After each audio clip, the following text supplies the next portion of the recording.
présente le nopal, cactus du nom du figuier de Barbarie. Alors, le nopal, pour le multiplier, c'est très simple. On coupe une oreille. Attention les gants, parce que ça fait super mal, il y a des grosses épines. On coupe une oreille ou une raquette, ça dépend. Le nom, c'est la même chose, ou une feuille même. Voilà, là, la feuille est coupée. On met dans le terreau, un petit pot avec du terreau, et on la met directement dedans. Là, c'est celle que j'ai fait il y a quelques jours, et ça, il y a 1 an. Pour le cactus, il faut attendre quand même 3-4 ans pour avoir des fruits. Là, en fait, c'est par année, les étages. Donc là, première année, deuxième année, troisième année, quatrième année.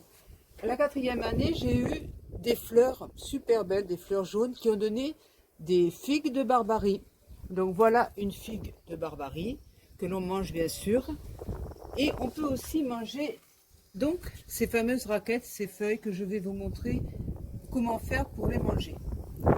Alors, pour qu'il y ait un gros cactus comme ça, il vous faut tous les ans changer la raquette de pot. Il faut avoir un pot de plus en plus gros. C'est pour ça qu'en fait là j'ai commencé par un petit pot moyen et de plus en plus gros, et c'est comme ça que vous aurez qui va se développer.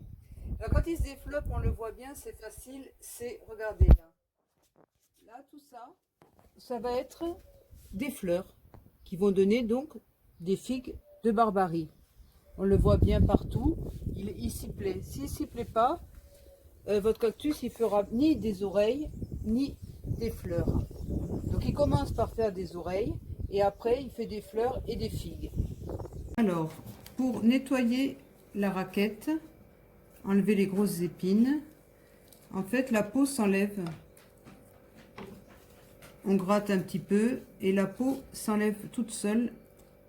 Voilà, donc vous faites ça sur toute la raquette, bien racler le tour. Attention de ne pas vous faire mal.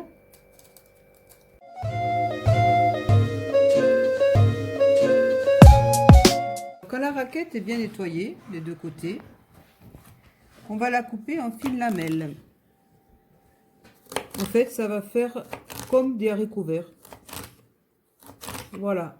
Une fois que la préparation est, que l'oreille est toute coupée, on le met dans le cuit vapeur ou dans une poêle si vous n'avez pas de cuit vapeur. Et alors vous allez voir, ça cuit super vite. En 10 minutes, c'est cuit. Ça, on va le voir après, la couleur. Aussi le préparer en condiment. Donc on le coupe aussi en lamelles. On va le faire des dés.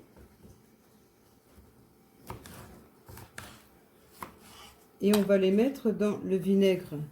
Bon, j'ai gardé du vinaigre de cornichon. Comme ça, c'est déjà tout préparé. Sinon, vous pouvez mettre du vinaigre blanc avec du sucre. Et ça se conserve super bien. Voilà. Le nopal est cuit. Vous voyez la couleur, c'est comme la couleur des haricots verts. C'est devenu beaucoup plus foncé. Vous pouvez tester la cuisson en plantant le couteau dedans. C'est un peu moelleux. Alors pour la préparation, vous avez plein de recettes en fait sur internet. Ils marquent avec à la tomate, à l'oignon ou simplement dans une poêle avec un peu de beurre. C'est une plante vraiment avec beaucoup de bienfaits. Vous pouvez regarder toutes les vertus qu'elle a. Enfin, vraiment, je vous la conseille parce que c'est frais et c'est un très très bon produit. Voilà, merci, au revoir. Au revoir.